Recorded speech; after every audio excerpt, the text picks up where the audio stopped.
Ana moro ka juri duchu. Yurom pa dan duchu ma pat do kama gen giti ye. The twale wayo actually jol mod mo ak bon mi go winu kidi ana ma tera da. A winyo loki ma intini loko ma chwinyo to ma loki chwiny ma liet do ma dira da. Ikom ngom timme la wo ma ja gulo. Gin mo timme gulo beru gin me awuor do gin ma le wich. Mo ogen nuoya ki gulo. Lo tiano pa dano jo madon for their own selfish gain gi tiyo ke lo tiano pa dano we ko tiano ka dano bin luen kom megi gi kilo megi gi dano wande gulo ti duan ta rep marajo mo na wunye ti driver mati duoy maro ka kon special ay kon no driver me mo tiyo jimi mati ger ka wo ki jimi ande maki ki pa be na pa be tingo ti mobilization ki goy ma wunye ki neko kir ma wunye ke report ma no no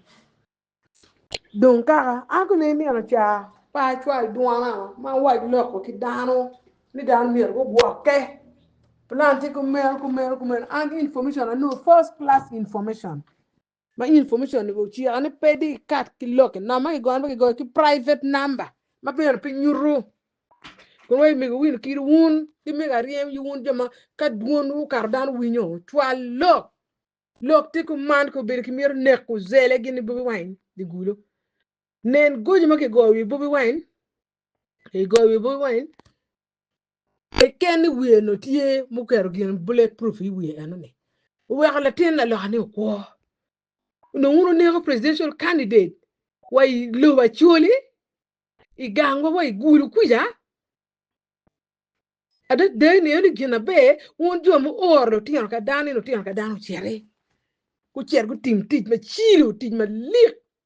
presidential candidate di ma do gulu ate ma campaign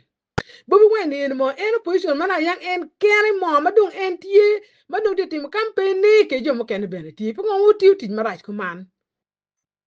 unu chalo tian ka dan mi nongo lok ma raj ku man pe ngo unu ber ka go plan uni duju mo ke chao ki tangi ki bin go we barracks gulu kenyo endi gen ma be inen ke lo tian ngwe ke ki panga looting jim pa lo tian lo la endi gen ma be police ben lingo mod ni tik mo lingo mod ni tigi nena ba no da kata wajo pian wa ni ki mir lo tian no biru ket rele pa bu wine ka dong mo ki police dong bi joko rele wa bu wine polo a mira fo lo tian mago persevering dan mago o na go win lo president chagulo mira fo ma ta da amira fo Father Eric la wo kid my preaching kere Father Eric uma kid my preaching gele we gulo we Rosary school ruor meti gum father pien in bero dan ma peling ne lo chulien gang wa ya ka bo balo te tek wa mira ba oh no tuan remember we la no to gang wa ya chuli ken because of selfish gains and ngom ma kon wano te protecting ma tar ka chuli ma pat ki gains ma da ma no ko mo nyige a pa binyo a par bi kan ma giti a gain ki gamen pa gamen ka NRM dan du ngam te ka gain gino ma ken ki gamen pa NRM eno gino ma be a foyle ba mu chung mu we dan mu ma wa ko twalo ki bu wan gin me gwa ko kome la tien ko no gi negal wo ma ja gulo no wan bi riu da ka kwene a go mu ma kon gi pege ki mi chi ling ni cher ka matu ko anen mu ru ma ka to ka yeto wa an mi winu kulo a respected woman an yer mana yer wan bos mi ku tim no tien lo ka tieb an pa yer ta no don we are no cheko pien no lo ka don tim raj lo mati koma an le ba pe ba yer dan ta I'm a very peaceful woman chi ka bi no wa cha ko yeto an chi an pa ling lo ba a wunyi mo ko be tika ngwech yala guriyo do iri chero ko iri chi ini rom ringo chi iri chi ti we yo kere ko chi ko rom ringo ne ko rinya bi ne un mege mo ma lay mo ngari o mati gulu kunu ma du ta ni ki ru raj ma da lo ma de wo ngini me un por ki bu wai pete ngar mo ken ya chi ma por ki bu wai mer ni ngo ko be ti mer wo chi wo pete ngar mo ken Uganda ma por ki bu wai not even President Museveni en be ngeyo ngar ko be por ko be wani wi lo de pege ki ya churi ki Uganda ngar ko be por ko be wani pege chipping over tiu tij maliek ko men don wayo anene chunyo to la mera te mot religiously the pegu katika condemning no mier gen ku kati actually matega actually madon mier ki katika condemning look and do you electoral commission ne go kati ku tim ne ki condemning and eto ki condemning no be the condemnation be dong jomo ken actually mo magi tien me gen ko gen actually mo ne ko gi beri parliament como que anti ti ne ga actually mo go ber gen ti minister giti mi minister opposition giti ka timre giti ka nyer actually pe duo ko kuri jomo go me parliament peki duak gi da ba me pe mi ki duak ga duak wa parliament kulo politics still politics ko meno politics no still politics ko meno ko ne ko rio cher lum no ko ne no musubini en tiki pe ko wa ko rio cher lum ki wana tiru ba wana de ne chan ma duo da man ndo miro o duak dok na ka ngwe lo ko mo ti ngi lo matiri lo ne mo unu ka to ti wala wo ma di gulu sit kini o ngi lo matiri lo ko unu bi no the consequences pero ma diro da ene to duong ma chal secretary general pa NRM be pero mo tieto kilo tiene we gunyang ni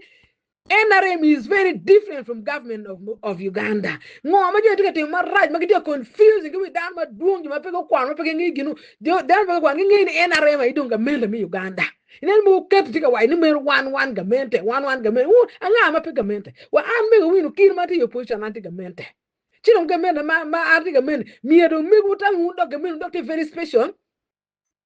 Mi ki no yo jak tieto ki dano. Differences between ruling parties and the government. We have three arms of government. We have the judiciary, what take parliament, the executive. Judiciary is aided by Chief Justice Windolo.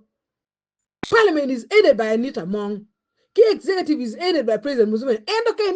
Museveni go by the take law no Guinean and they can do you for his own selfish gain. No Guinean and they could do me confusing down. John, you do those three arms of the executive, Tiu Macharo NRM party, not government of Uganda. And more, Matika Yilu, we can actually, you know, the Lumium when we teach our Kuni, Ginga do NRM, do you do it government, do you doing the men, but take a lot, you know, mark again. They need to be sensitized. We are going in. Government is very different from political party. Political party, material NRM, Romanke DP, Romanke NUP, Romanke UPC, Kekaniko be the ruling party, Magiti government. Government operates very transparently to political parties. NRM is trying to bring this thing working any NRM and government, which is very wrong. It's not like that.